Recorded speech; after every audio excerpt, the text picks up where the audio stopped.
Welcome to the Never Too Early Fantasy Football Podcast, where it is never too early for fantasy football. My name is Jeff. And I'm Alex. Alex, we have the regular season week 1 in the books. And to our listeners, as always, thank you for downloading, listening, liking, commenting on our podcast videos. Please subscribe to us on the socials. We are on Spotify, YouTube, Facebook, Instagram, TikTok, X, and Threads with the handle at N2EFantasy. Alex, what do we have on today's episode? Today's episode, we're going to take a look at each of the matchups and talk about the certain points that we want to bring up about the matchups, who looked good, who looked bad. We can get started with our week 1 matchup. So we can start with the first one, which is the Lions and Chiefs. That was Thursday night. Jeff, are the Lions officially here? They appear to be. Dang. They showed up. They won. Kansas City was missing two very key parts, which they've locked up Chris Jones now, and Kelsey, who should be back in week 2, but the Lions did walk away with the W in week 1. What did you make of Kansas City's wide receiver position? There is no number one wide receiver. That's as far as I can tell. It's going to be a mix every game, and it might be situational. It might be random. It's just going to be whoever is open and whoever Patrick Mahomes feels like throwing to. At least to me. I don't know about you, Jeff. Was there someone that stood out to you? Nobody at all. And Tony could have been it, but Tony cannot catch the ball. That's a problem at the wide receiver position. Yeah, Tony looked awful. They kept trying to force feed him the ball, and he had multiple drops, one that led to an interception. He nearly fumbled the ball as well. He just could not bring it down. He got one catch, and that was for 1 yard. And also, Sky Moore, someone who fantasy community has been touting, someone who I had as a sleeper. He got targets at the end of the game, but he also couldn't secure them. The one that he did was called back on a penalty, and that's unfortunate because that was a decent chunk of change. I still think Sky Moore could develop into something. The rookie Rasheed Rice got some targets in the first half, and then I don't think he got another catch. They gave him a rush, but he went nowhere. He went for negative yardage on that. So we really don't know who is going to shake out. We do know that MVS is going to get a couple deep targets. We know that Justin Watson's going to get a couple deep targets. Noah Gray might disappear off the map as soon as Kelsey's back.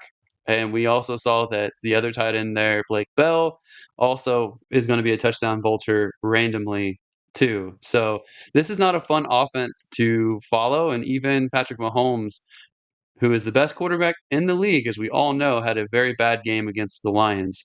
This offense is something to avoid, in my opinion, unless you have Patrick Mahomes and Kelsey when he comes back healthy. Absolutely. Even the running back position was pretty ugly. I don't know if that's because Pacheco is just getting eased back in, but it did look like there was a 3-man committee there with my sleeper CEH even getting some run. Who do you think is going to be the lead back going forward for them? And then also in Detroit, it was kind of a little bit weird. So with Kansas City, it's going to be one of these running back by committees that's going to frustrate fantasy owners. They're going to mix all of the guys in. It definitely seems like Jerick McKinnon was out there more often than not on third downs and pass plays, but he didn't get a single rush in this game, which I was a little bit surprised by. But it still seems like they're trying to make Clyde Edwards-Helaire a thing. Pacheco, I think, is going to be the primary rusher for whatever that means. I don't think it means that much.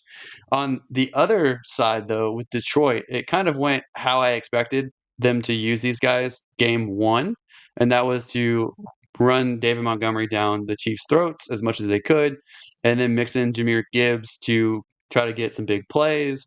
They also brought in Gibbs on the passing side as well. And interestingly enough, although David Montgomery's been successful in the pass game previously, he did not get a single target in this game. So Gibbs is definitely the third down back, the passing down back, and they already said that they were planning on unleashing him more going forward. They were just getting his feet wet. So it's going to be a two-headed backfield, and they're going to rely on the run game as much as they can. And it seems like Sam Laporta is officially a part of this offense. He officially is going to be probably the second receiving option behind Amon-Ra St. Brown. I know Josh Reynolds got some big plays, but he was more like third or fourth option when it came to the passing game. So he was just the guy who got open and could actually catch the ball because some of these guys struggled with drops. Yep, they sure did. I thought for sure Marvin Jones was going to be the number 2 in Detroit, but Josh Reynolds has always had chemistry with Jared Goff, and that just will never go away. Yeah, Marvin Jones was extremely disappointing. He had 6 targets, he Yes. hauled in 2 of them for 8 yards, and he fumbled. It was brutal. It was almost as bad as Tony. Those wide receivers were not doing their quarterbacks any favors. Both the quarterbacks seemed to struggle a little bit in this game, and Kansas City's defense looked good, minus their 2 best pass rushers.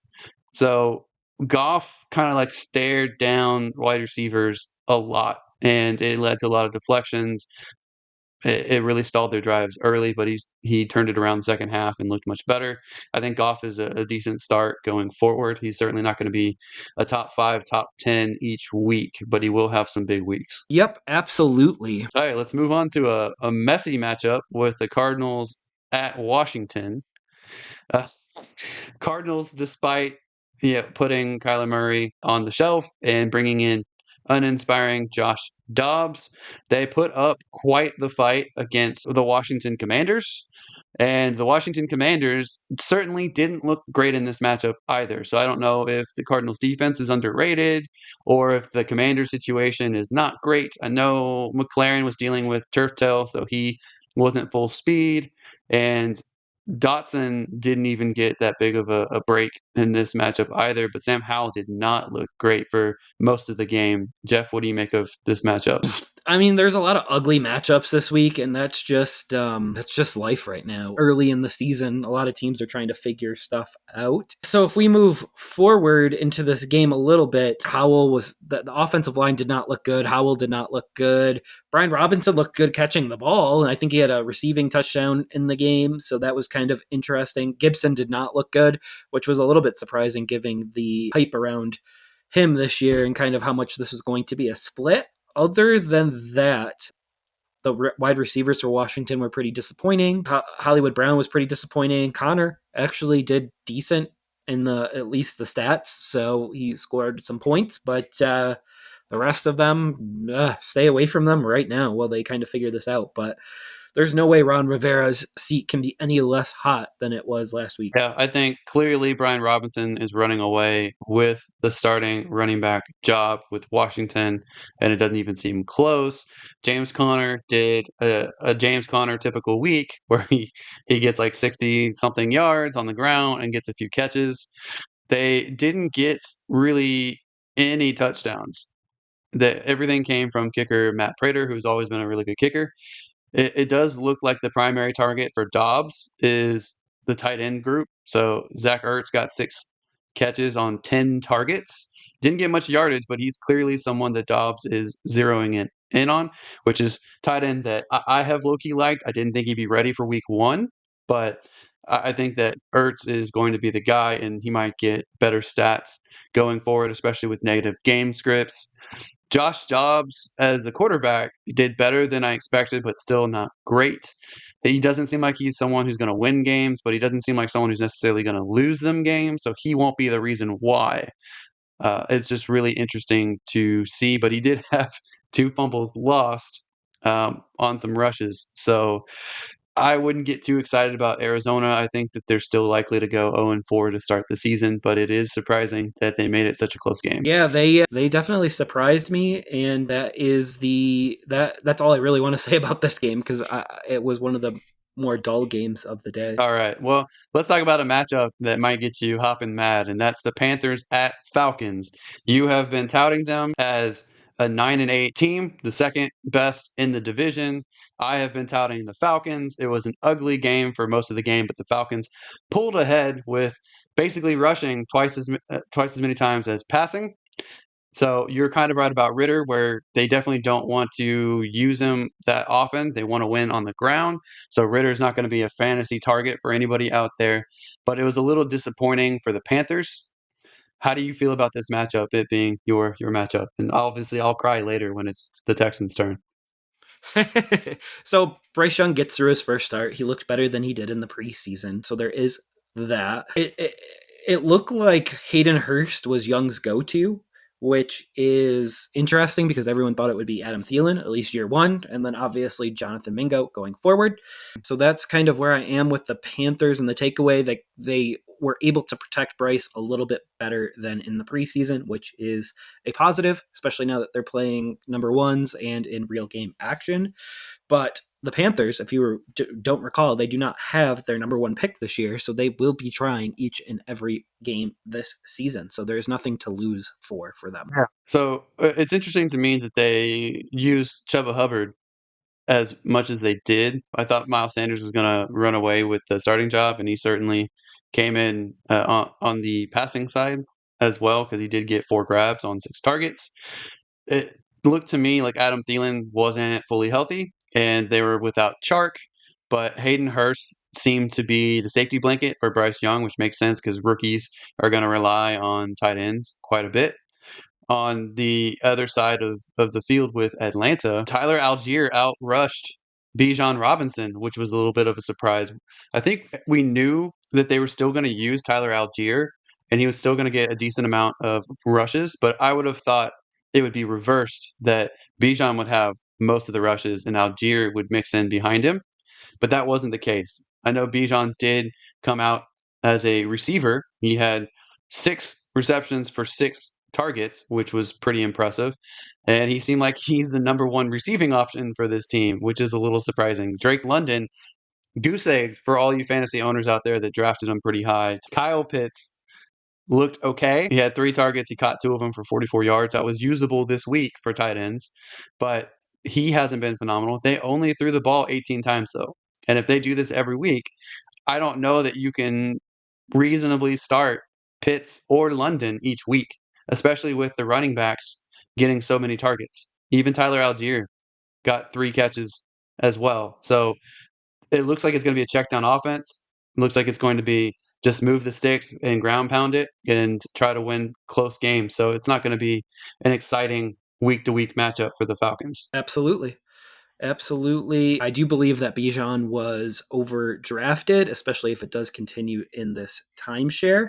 But maybe others will be right when Bijan overtakes Algier in the depth chart. But for right now, it does not look like Algier will be going away anytime soon. Well, even if Bijan does take the number one running back role, Algier clearly is still going to be used. Clearly. So, Absolutely. okay, we can move on to another ugly game with the Battle of Ohio, the Bengals at the Browns. Injured Joe Burrow, who just got paid, but he did not look good at all. I don't know if it's the calf injury. I don't know if it's because he just got paid. I tend to lean towards the calf injury. I don't think he should have played. I've been pretty steadfast. He should have held out, and they should have put him on IR or the pup list to start the year. If you only get 82 yards off of 31 attempts, I don't think that he is someone that they should rely on at this point until he's 100% to go.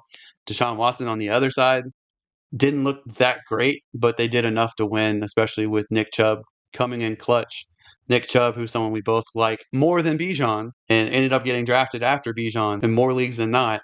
I think he's been the not so secret weapon for the Browns. So it was a difficult game. I think it was in the rain, just like a lot of these northeastern and northern games were rainy games. But Cleveland Browns made a statement week 1, and Bengals struggled like they did last year. Jeff, what do you make of this? Well, I don't think there's absolutely anything to take away from Burrow, Chase, and Higgins in this game. I don't think it was the calf injury. I do think it was the lack of practice time that Burrow got due to the calf injury. And this is the second preseason in a row that he's missed. Last year was due to the getting his appendix removed.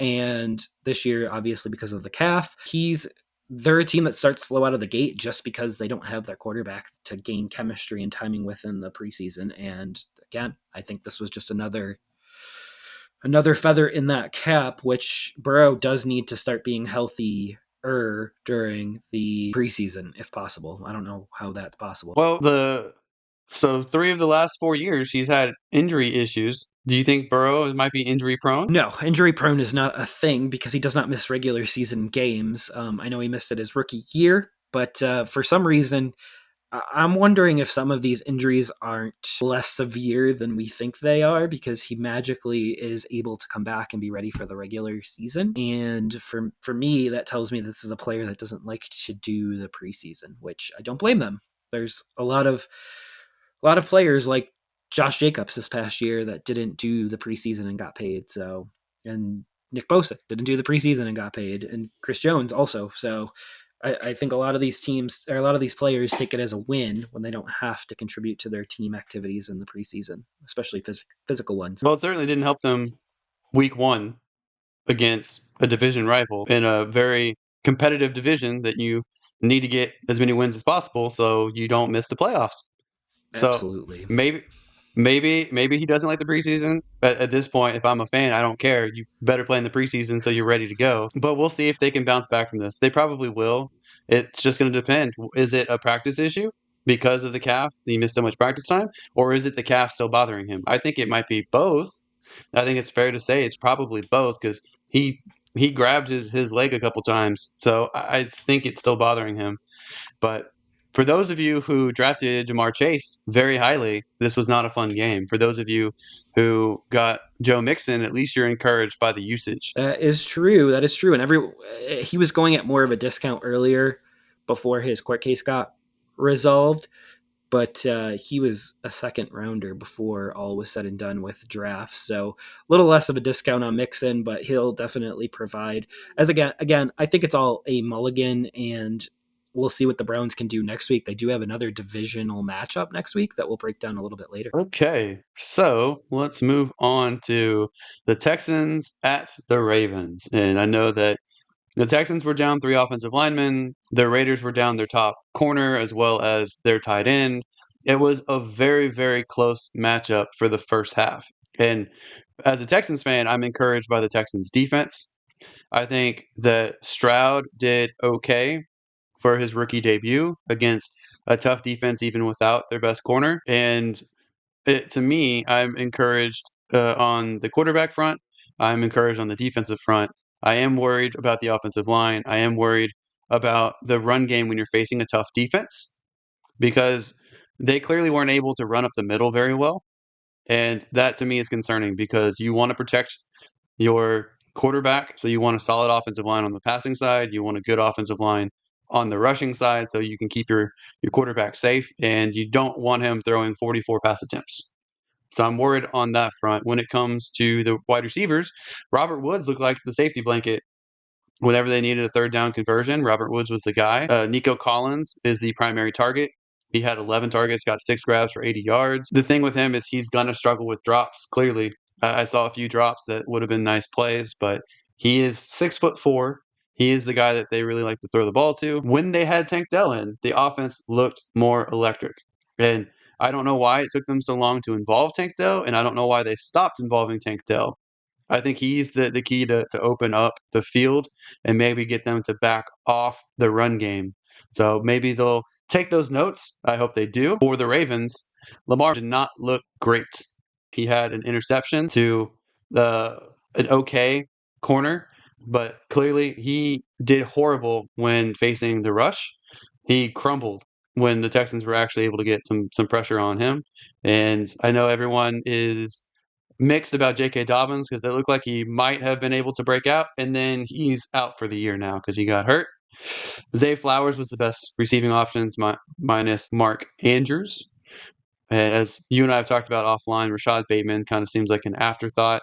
It looks like it's going to be Mark Andrews, Zay Flowers, and then Odell Beckham in the pecking order. And Isaiah likely put up basically a goose egg for you guys, 1 catch, 4 yards. So we'll be talking about pickup options on this team. But Jeff, what did you make of this matchup? Oh, so I think it's a positive for Stroud. I did see Dell had a drop too, a pretty bad one. As you said, I don't think anything more or less of the Ravens in this matchup. Even though the Ravens pretty much dominated this matchup, they didn't look great. So it'll be interesting to see what they look like next week. And then it was nice to see some confirmation that Bateman is by far the third option on this offense. It's really sad about Dobbins, but again, I mean, obviously we're going to have to pivot really quickly, and we will do that really, really kind of quickly. So and we'll talk about pickup options for him a little bit later. But yeah, not a good injury to have, and not the only Achilles that was torn this I week. will say the Ravens didn't dominate this game. At halftime, it was 7-6. So the Ravens dominated the second half, but they didn't really do a dominant performance, not like some other matchups that we can talk about next. But next, we have the Jaguars at Colts. And this was a much more competitive game than I think both of us thought it was going to be, at least for a while. Anthony Richardson looks pretty good to me. A lot of the issues that people had with him, not being accurate, not being able to throw short routes, he was able to do. He did have a couple bad throws, one of them being a blatant pick, and one of them overthrowing an easy catch route. So those are things he has to clean up. But overall, I thought he did pretty well. What didn't work for them was the run game at all. Deion Jackson looked terrible, had 2 fumbles. I think Evan Hull got hurt in this game, so they're sorely missing a top tier running back for this squad. So hopefully they get Jonathan Taylor back in a couple weeks. As rookie quarterbacks do, they zone in on one particular target. In this case, it was Michael Pittman, who is the best receiving option that they have. Alec Pierce couldn't do anything. He's not someone that I want to move forward with on any of my fantasy teams. Josh Downs got peppered with targets as well, but he could only secure 3 of them for 30 yards. Mo Alley Cox looks like an afterthought. He got 2 targets, didn't catch either one of them.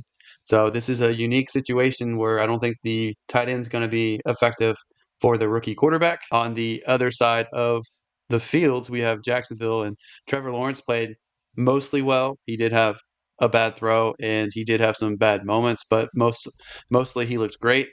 ETN and Bigsby both mixed in. Looks like Bigsby is the short yardage back for now. He had that, like you pointed out to me offline, he had that bad fumble, which was a rookie mistake, and ETN still has the big plays in him on that 26-yard touchdown run. But Jeff, the story here is Mr. Calvin Ridley. Do you want to talk about your boy Calvin Ridley? Man, I like being right, and I was totally right on Calvin Ridley this year, and I have a lot of shares of Calvin Ridley, and his draft stock took off towards the end of the off season. But again, got a few shares of him, and I'm really happy with Calvin Ridley. He looks to be like a target monster there, but obviously you want to see it more with a second week of that. But Calvin Ridley is great, and I think that he is already a set it and forget it lineup option. Yeah, I think Calvin really looked great. I just wanted to see it. He's been out of football for like a year and a half, so I really just wanted to see him actually do it on the field in a real game, and he looks great. Who didn't look great was Christian Kirk. He only got 3 targets, only secured one of them for 9 yards. That doesn't look good. Zay Jones and Evan Ingram and ETN all got more targets and more catches than him. I don't think it's the end of the road for Christian Kirk, but he's clearly not going to be the 1B to Calvin Ridley at this point. I think that Jones, Ingram, and Kirk are going to be mixed in pretty evenly going forward, and it's going to be the Calvin Ridley show unless he gets shut down at some point, which I don't foresee. But Tank Bigsby is limiting the upside for ETN, but ETN's still going to get 2 points each week, it looks like. Agreed. And I think ETN, his breakaway speed is huge because he has the ability to win you a week. Yep. All right. Let's move on here to the 49ers at the Steelers. And this is one where during the preseason, during the offseason, the 49ers didn't look great. Heard all these reports about Brock Purdy throwing multiple interceptions in practice. He wasn't healthy. We heard all these things. And then they show up and completely dominate the Pittsburgh Steelers, who had a good preseason. So it's a little befuddling to a lot of us out there that we thought the Steelers would have more of a showing. We thought that the 49ers would struggle early on, but Brock Purdy proves the doubters wrong.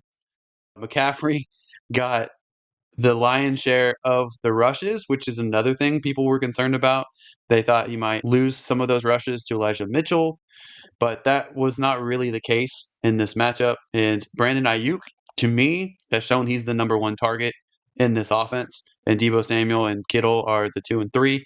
We don't know which order those are really going to be because Kittle was hurt in this matchup, but this offense looked great. The defense looked even better, and I'm nearing panic mode for for the Pittsburgh Steelers offense. So, what do you make of this matchup, Jeff? Oh boy, this was smoke and mirrors in the preseason. I don't really know how else to put it.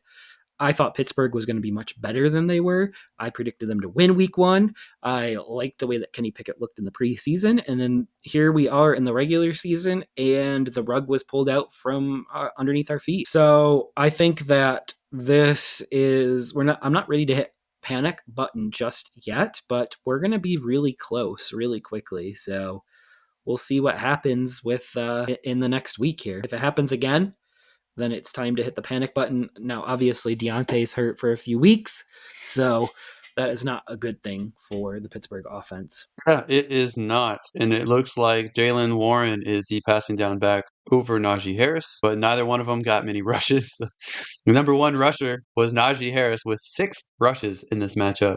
Not good. The offensive line didn't look great after the supposed improvements that they made in the offseason.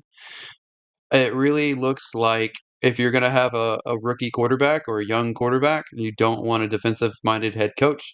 That pairing never seems to work out. And it didn't in this case, and it didn't in some of the other matchups either. So Pittsburgh really needs to step it up. You can't lose a home game like this, even to a top team.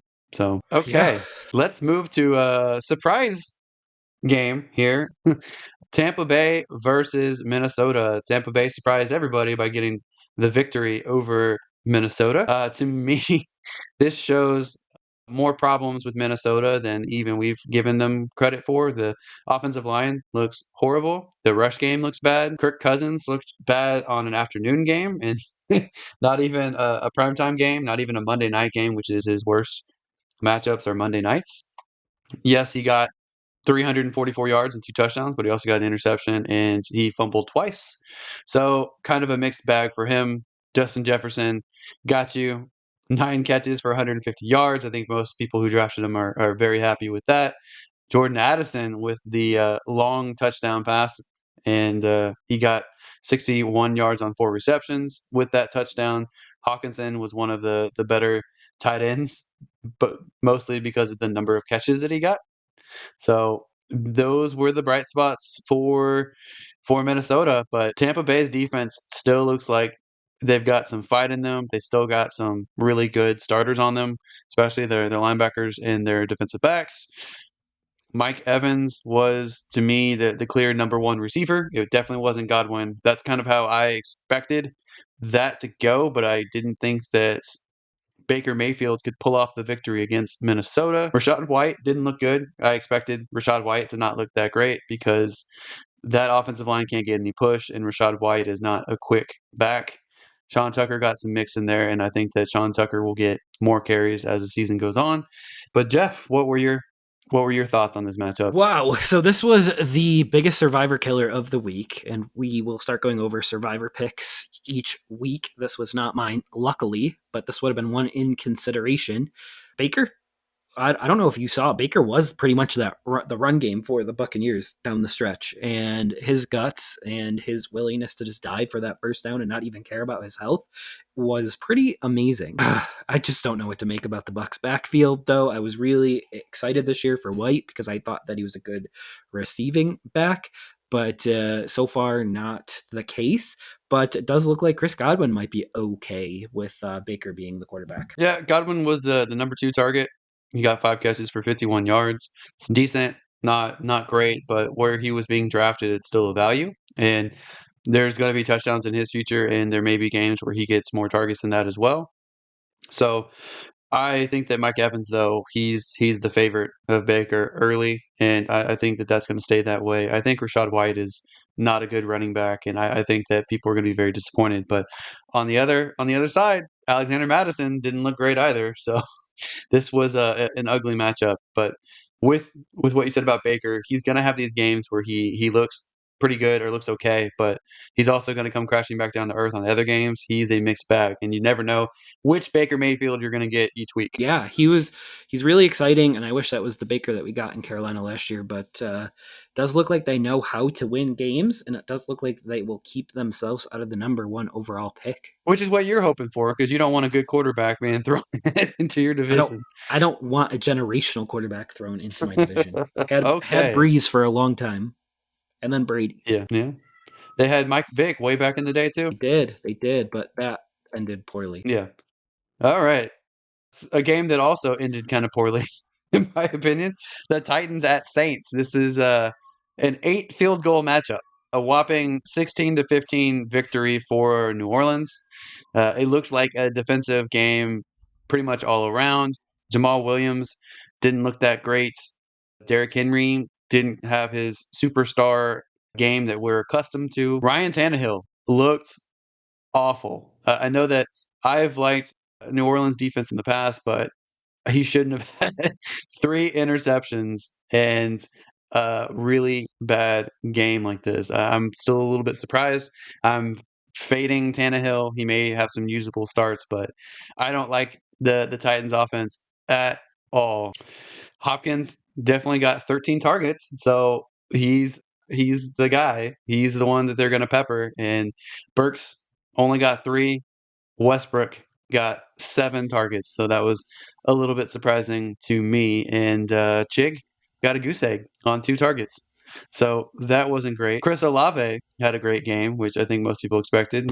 Michael Thomas had a pretty solid game his first game back, and Rashid Shaheed had a great game as well. So it looks like the Saints passing offense is going to be good, and hopefully when Kamara comes back, the rushing offense gets straightened out. But what were your takeaways in this matchup? Well, this was one of the more boring matchups of the day, and boring in the sense that it wasn't really high scoring.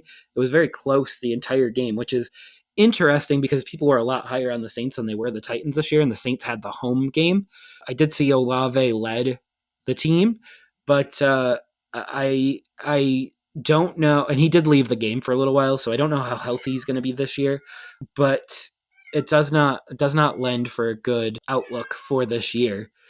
So yeah, that was that. And then the Saints really need Kamara back, and they need Kendra Miller back too, because Jamal Williams wasn't it, and he's not going to have his Detroit role this year in New Orleans, basically. Yeah, that's clearly the case.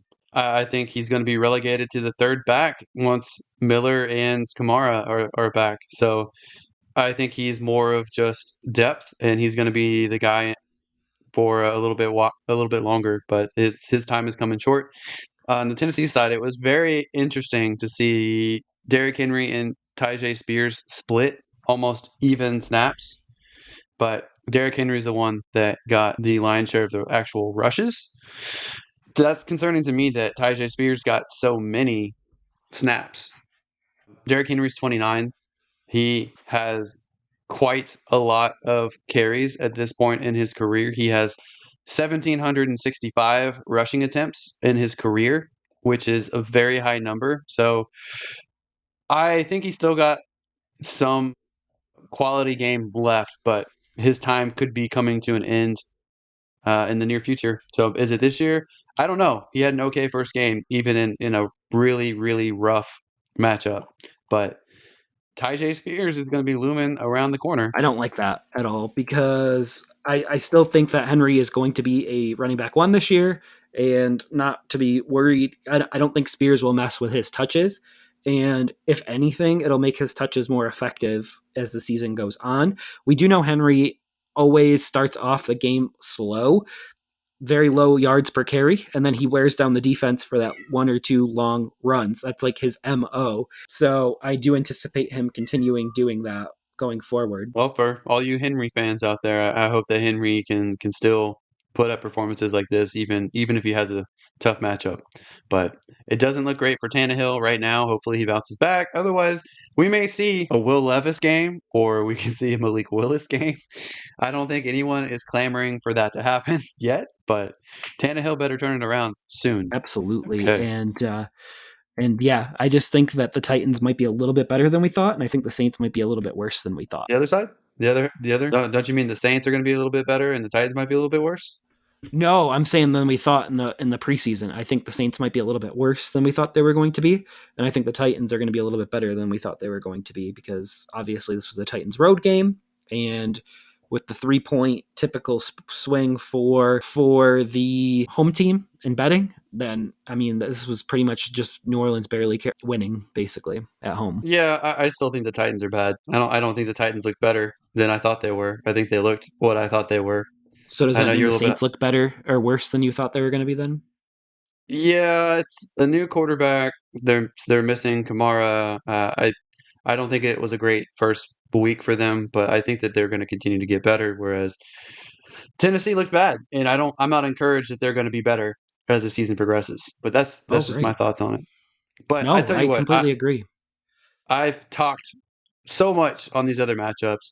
I think that this next matchup is one that you really want to talk about even more than me. So Packers at Bears. Jeff, tell me all your thoughts on this matchup because I know you're dying to lay it out there. I'm going to do this as quickly as possible, but I do believe that Jordan Love has arrived. He is at least a startable NFL quarterback. And I do believe that Justin Fields, who is now 6-21 as a starter, if I'm not mistaken. And yeah, that just shows that he may not be it because by year 3, we should know if someone's it or not.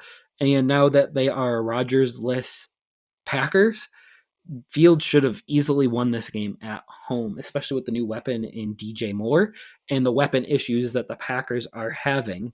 So the Bears' backfield is a mess. It does the stat sheet makes it look like a timeshare. It was not.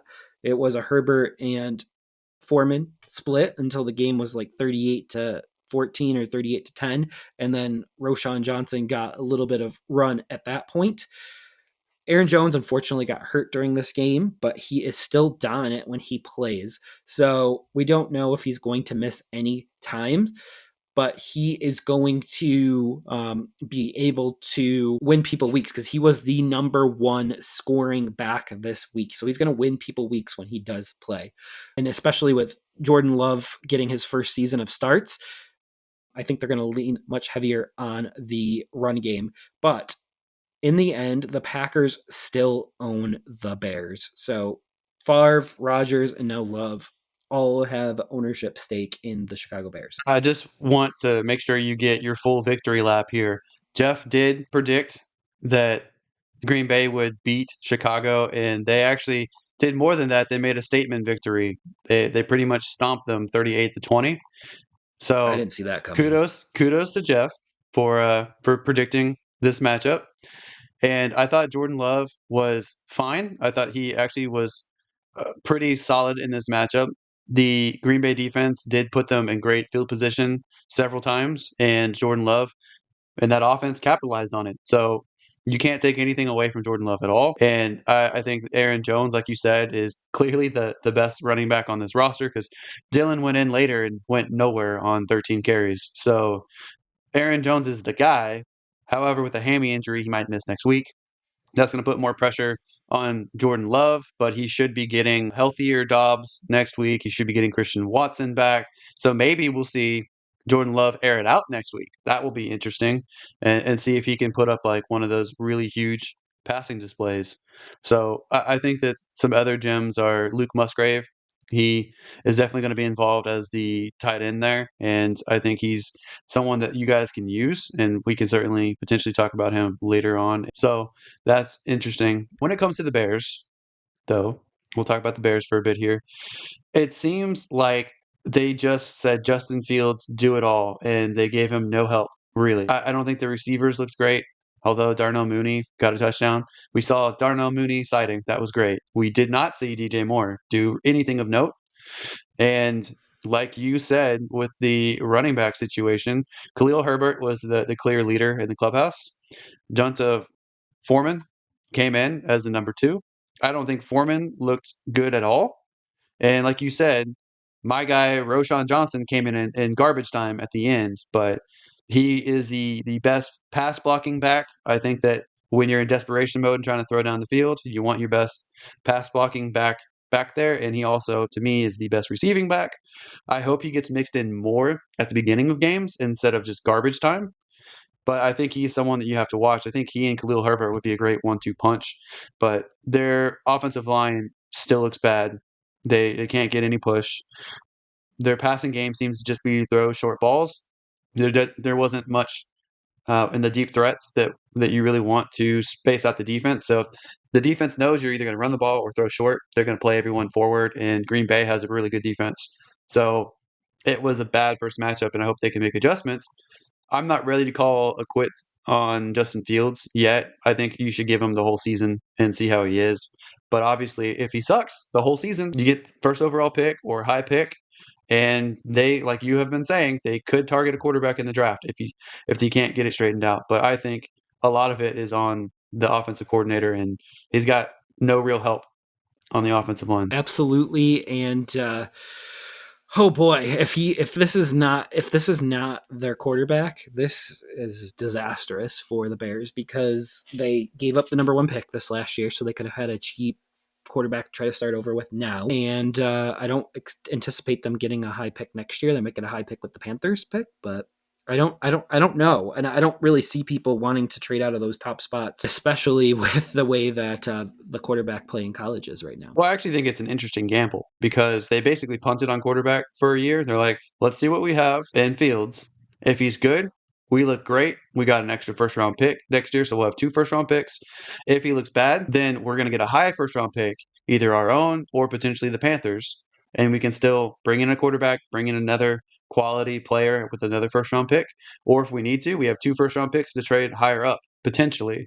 So I don't think that they necessarily made a bad move there. I think they made a calculated gamble, and this is just week one, so we don't know exactly how it's going to pan out. But I think they're covered either way. Me too. So we'll see what happens. But again, if they don't end up with like a top three pick, I can't see teams really wanting to trade out of those top three picks this year, even if it's Well, a boatload of picks. there might be five quarterbacks. There might be five good quarterbacks. There certainly seems like it in college, so we'll see. They all won't go in the first though, because we talked about this last year, how we predicted that there would be four in the first, and that would be like the first time ever in the top 10. And we always predict and it doesn't happen. Yeah. All right. Well, Jeff, I'm gonna let you take a second victory lap here, and I'll let you start us off with the Rams at Seahawks. I had some pretty good predictions in the offseason. I had some pretty bad ones too, but this happens to be a really good one. I did think the Seahawks would win week one, but that was not the case against the Rams. The Rams actually came back and they looked like a team that's relatively good. And this was without Cooper Kupp. So we need to preface that this game here, Stafford pretty much won without his number one weapon and a bunch of young guys. Puka looked great. Tutu also looked good. Van Jefferson, I know there was a lot of hype around him in the last week, but he did not look good at all. And so we have the Seahawks also coming back down to earth with Geno with 112 passing yards. And that's in a game where they were down 20 points and they were actually passing it quite a bit. It does look like there is a split at running back between Williams and Akers. And while bad for fantasy, if both of them can be somewhat effective, or at least one of them can be effective each week, this is actually really good at keeping them both healthy, fresh. And then they also have Zach Evans in the background waiting for snaps. And then this will actually make Alex really happy. It does look like Kenneth Walker, is the lead runner for the Seahawks early in the season. And that is with him missing a lot of preseason time. So we didn't really know how that would shake out until this game came about. Yeah, well, I always thought it was injury management and health management, and I think that that's exactly what it was. I will say Stafford looked great. I think that you don't want him to have 38 attempts, though. So hopefully they can get the running game more effective with these two guys. It is weird that Kyron Williams looked more effective than Akers and looked like he was the number one back in this situation. I don't think either of them looked fantastic. And I think that there's a lot to be desired there. But hopefully teams have to respect the pass game, and maybe that opens up some space for them next week because, like you said, Tutu Atwell and Puka Nakua looks great. They look like they didn't even miss Cooper Cup at all. And Puka being a mid-round rookie wide receiver, He put up the best showing of all the rookie wide receivers already, and that's going opposite of Jackson Smith and Jigba, who only had 3 grabs for 13 yards, and he was a first round wide receiver. So the Rams look like they drafted smartly, and they look like they got a lot of good cheap options, and this offense is going to be even better whenever Cooper Cup comes back. Now they know they don't have to rush him back if he isn't fully recovered after his stint on the IR. I think that I would like to pump the brakes on the Rams' love overall because this was a week 1 matchup. It's 1 week. I think that they've been getting a lot of underdog vibes, and they really responded to it, but I'm not sure in this division. I'm not sure what the Rams are right now because I think that they have some holes all around, and I think that they have an aging defense. And I know that you want to poo-poo on Geno Smith, but I just don't know if this is an aberration or if Seattle is going to go through a slump 1 year after they surprised everyone. So it's 1 week. I think we need to get a few more weeks in before we make a determination. But hopefully, for my sake, Seattle can bounce back, and hopefully, for your sake, the Rams keep looking good and the running back situation improves. Yeah, I'm really impressed with the Rams early on. It did look like Stafford's 100% healthy, which I'm excited for good quarterback play. Like, I don't root for anyone to be bad, but except for Geno. But I'm just kidding. I root for Geno to be good too, but I don't think he's got a lot of tread left on the tires, even if he is good. Well, someone who I don't think has a lot of tread left on the tires is in our next matchup here, the Raiders versus Broncos. I don't think Russell Wilson is that good of a quarterback anymore. I think that he played okay game manager wise. Certainly nothing impressive. Yes, he's down a few healthy receivers, but man, they did not look great against what we both considered to be a bottom feeder in the Las Vegas Raiders.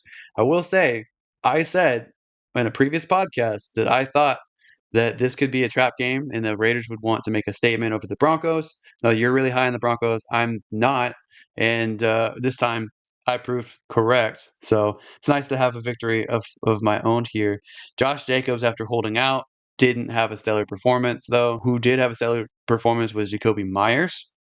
Got 9 catches for 81 yards and 2 touchdowns, doing his best Tyreek Hill impersonation over there.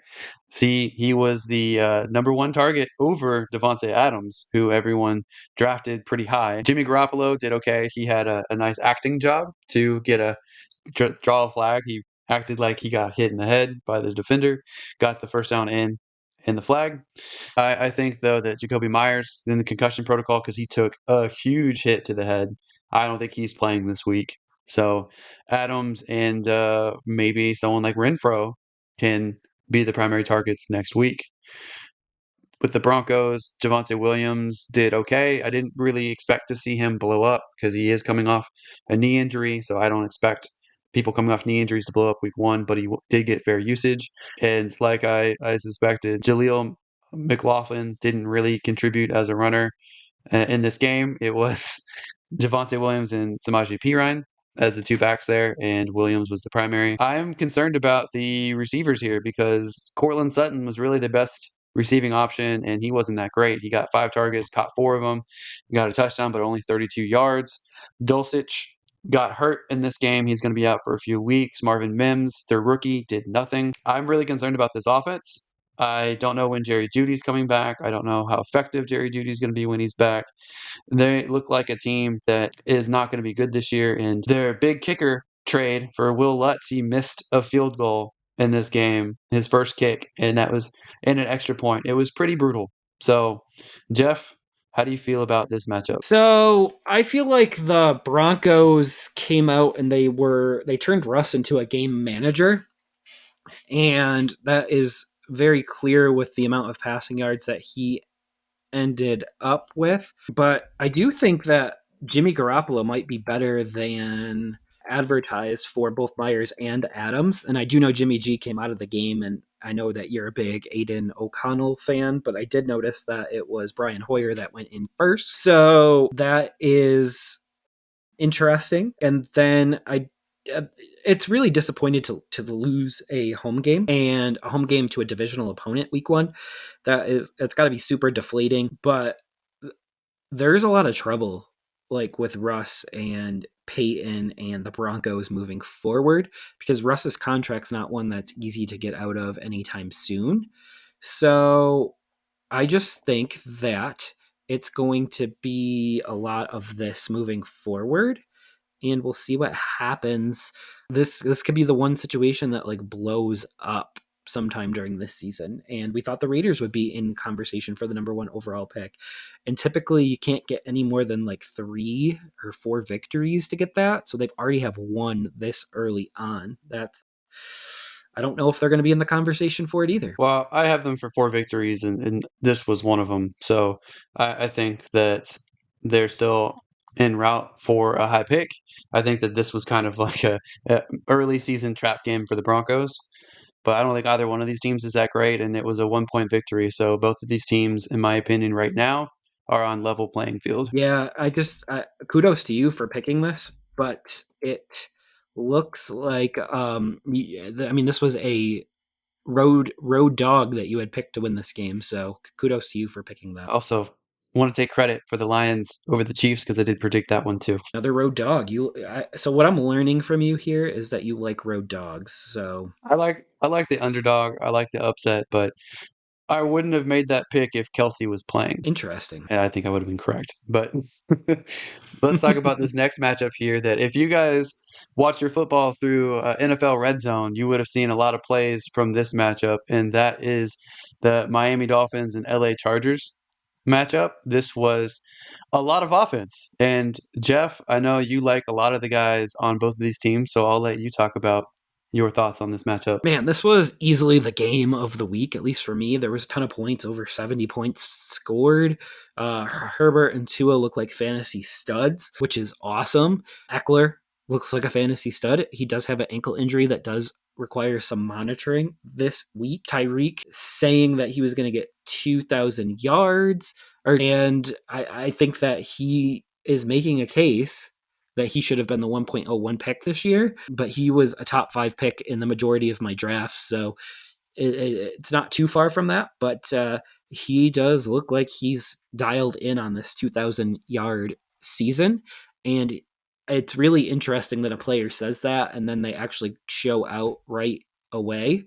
So that was kind of an interesting bit of this here. And then also, Keenan Allen still appears to be wide receiver 1 for Herbert, and that's really good for Allen and probably for Herbert going forward because Allen is a stud, and that's kind of where we're at. Okay, so for me, it looks like Miami has a bad rushing defense. Either that or both Eckler and Josh Kelly are both superstars because they both were slicing up that defense. It was interesting to me that Miami didn't run the ball more. I know Salvin Ahmad isn't fully healthy, and they're basically just rolling with Raheem Mostert and backup Eric Azukanma or whatever.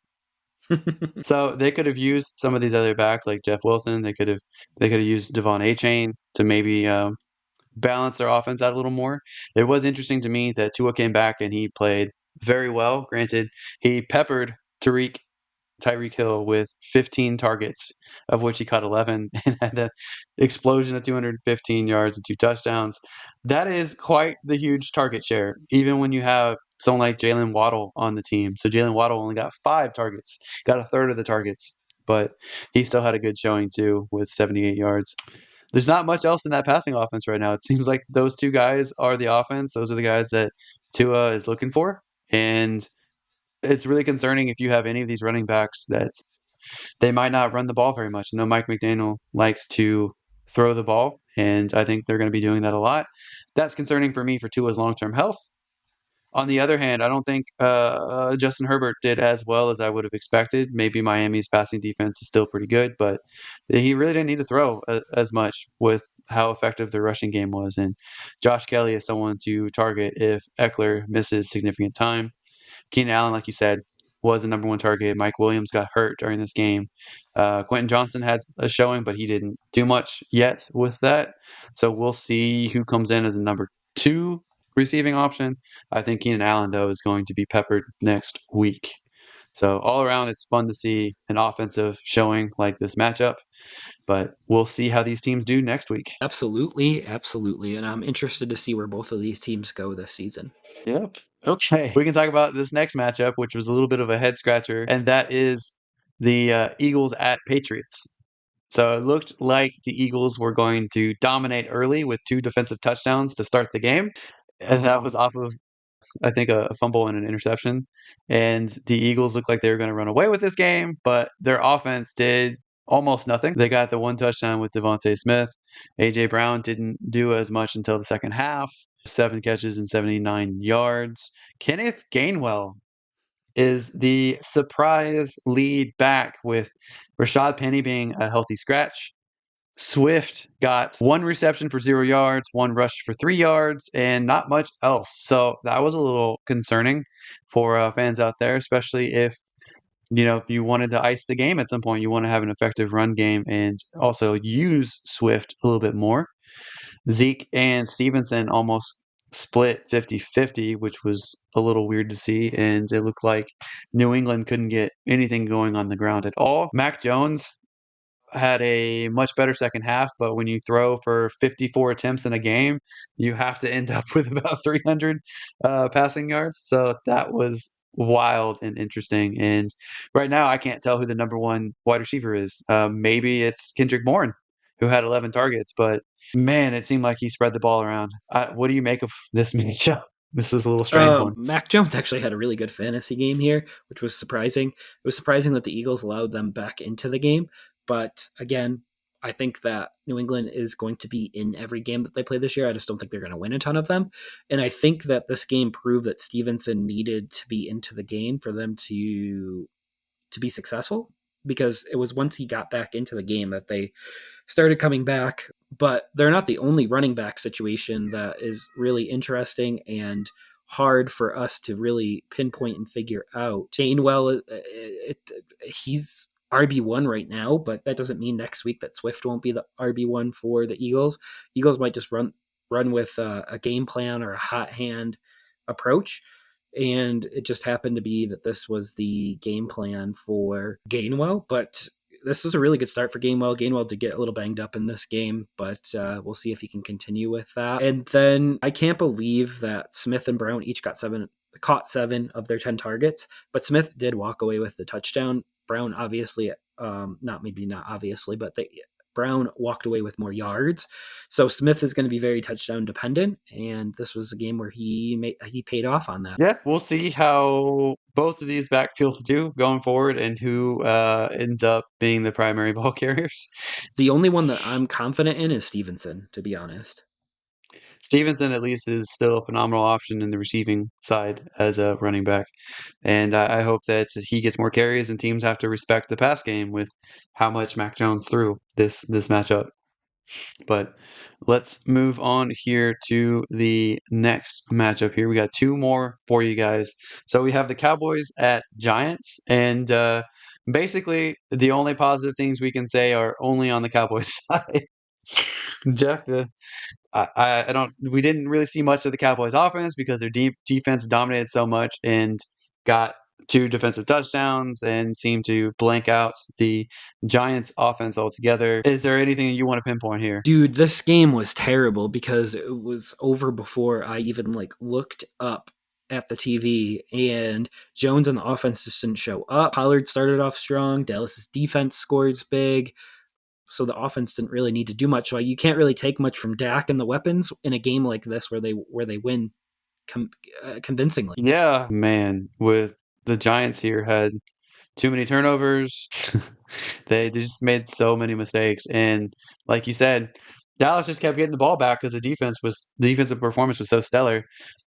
Dak didn't really do anything, but I can't take it away from him because they didn't really need him to do anything. They just handed the ball off to Pollard, and Pollard ran in for 2 touchdowns. Brandon Cooks didn't put up any stats. They didn't need him to. It wasn't a competitive game. CeeDee Lamb had a salvageable week with 4 receptions for 77 yards. So far, we don't know what to make of the tight end situation. Ferguson got the catches, but I have no idea how the tight end situation's working out. Not much to take away from here, we don't know who the Giants' number one wide receiver is at all. Obviously, Darren Waller, who was injured, who played injured, got the most targets, but that really didn't mean much at the end of this.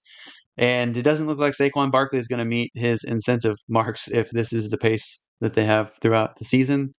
Daniel Jones just looked terrible. I don't know why they were so bad, but I don't think either one of us picked the Giants to make the playoffs, and I think this really solidifies it. Yep, but I think this. I think on the flip side, I think the Cowboys are a playoff team, and maybe not because of their offense, but their defense is good enough to hold them in every single game. Where if their offense is remotely good, then it is going to look amazing for them. All right. Let us move on to the final matchup of the weekend, and that was the Bills at the Jets. It was the 9-11 matchup. We were all eager to see Aaron Rodgers versus Josh Allen.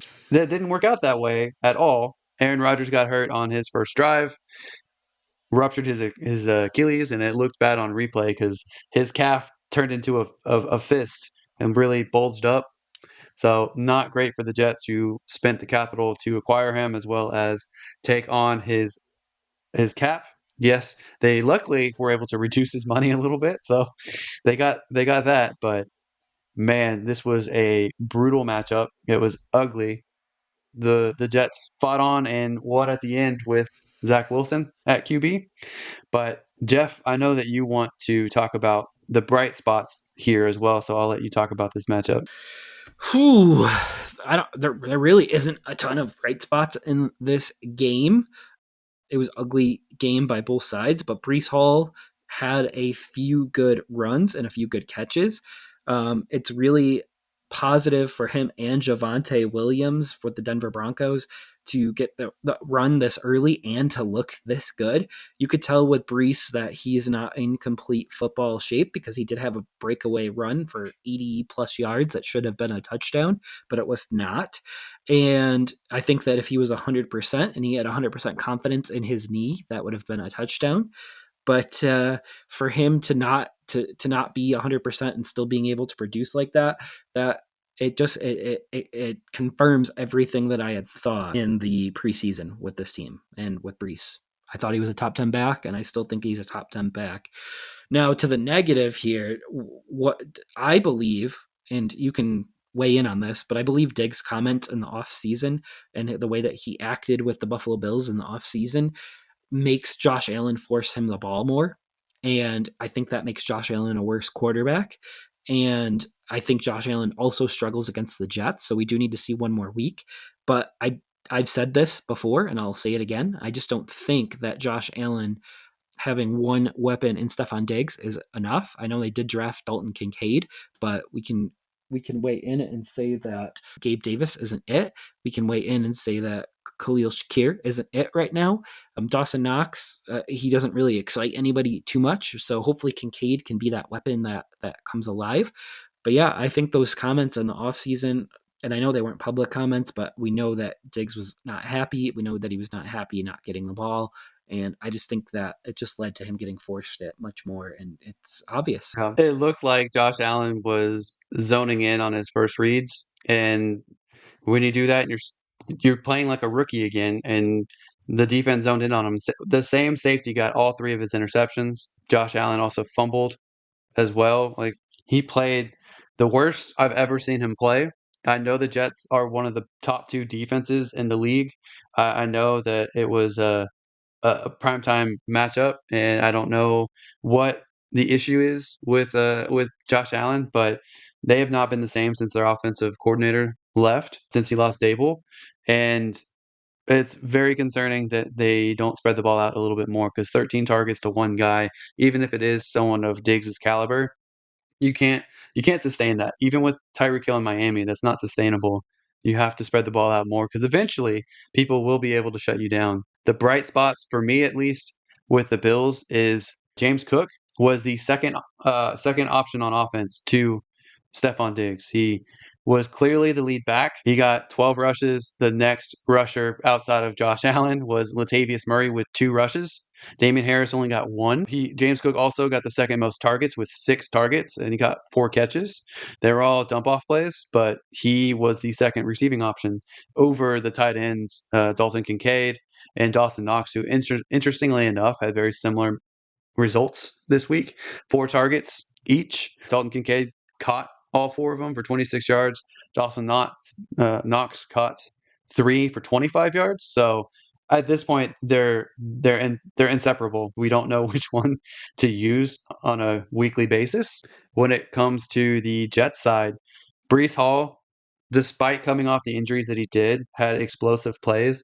If he was fully healthy, if his leg muscles were fully recovered, because you do atrophy certain muscles whenever you have those knee injuries like that, he would have been able to finish off those big plays.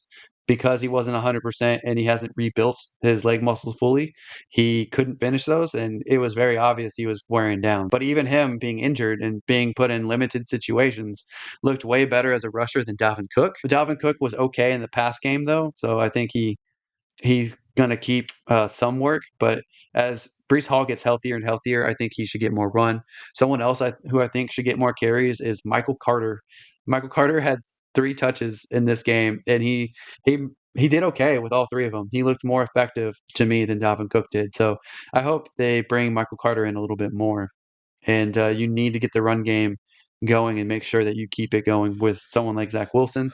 You want to take the There, pressure off of him. there's going to be plenty of run to be had because of the injury to Rodgers, and they're just going to lean on the screens and the run game so much more. So there's going to be a lot of work to be had. So it's not even it may not even be an either or situation. Yeah. So a lot of these, all 3 of these backs might be usable at some point, but definitely those of you who drafted Brees Hall had faith that he was going to be okay this year. So far, week 1, it looks like it's paying off for you, and I hope it continues that way because Brees Hall is a talented back. I was shocked by all the big plays that he had. Yeah. So hopefully he can stay healthy and hopefully he can keep producing for you guys. All right. So, all righty then. That does it for another episode of the Never Too Early Fantasy Football Podcast. Thank you all for downloading and listening to this episode. Please do not forget to like and subscribe. Please leave us a comment and share the show. Every little bit helps. As always, you can find us with our handle at N2EFantasy on Spotify, YouTube, TikTok, Facebook, Instagram, X, and Threads. Please give us a follow. Until next time, take care of yourselves, and remember, it's truly never too early for fantasy football. Thank you again. Bye, everybody.